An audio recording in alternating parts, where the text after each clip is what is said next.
Good morning, students. Today we are going to discuss law of supply and elasticity, two different concepts concerning supply.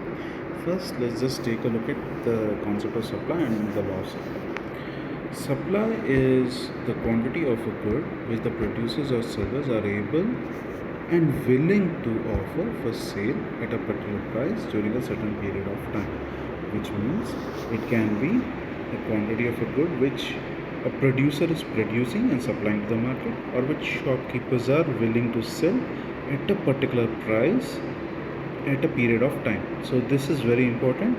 We are looking at quantity which sellers are willing and able to sell. Both are important. They should be willing to sell it and they should be able to sell it at that particular price at that point of time.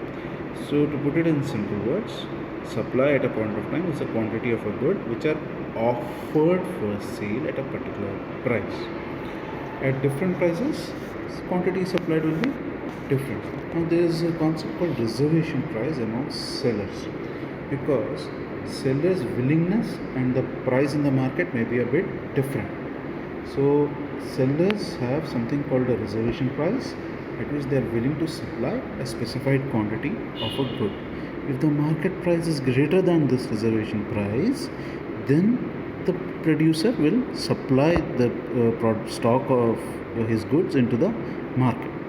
If on the other hand, suppose market price is less than the supplier's reservation price, then the seller will refuse to sell his stock to the consumers. Let's look at the concept of supply. Law of supply. So law of supply is a positive relationship between the price of a good and the quantity supplied. Higher the price, higher will be the willingness or the quantity which the supplier is willing to supply to the market.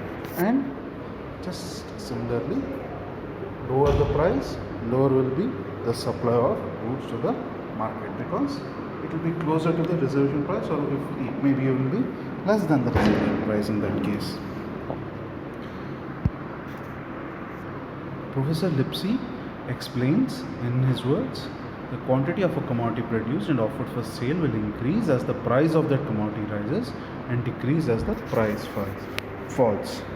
So the law of supply is basically saying both price and supply move in the same direction. If one increases, the other will also increase. This supply curve, which is shown on the right, is a graphical representation of how much quantity a supplier is willing to sell and able to sell at different prices in the market. So if you can see at P1, the supplier is able to supply a lesser quantity Q1. When price rises to P2, because it is much higher price, the supplier is willing to supply more to the consumers. Now if you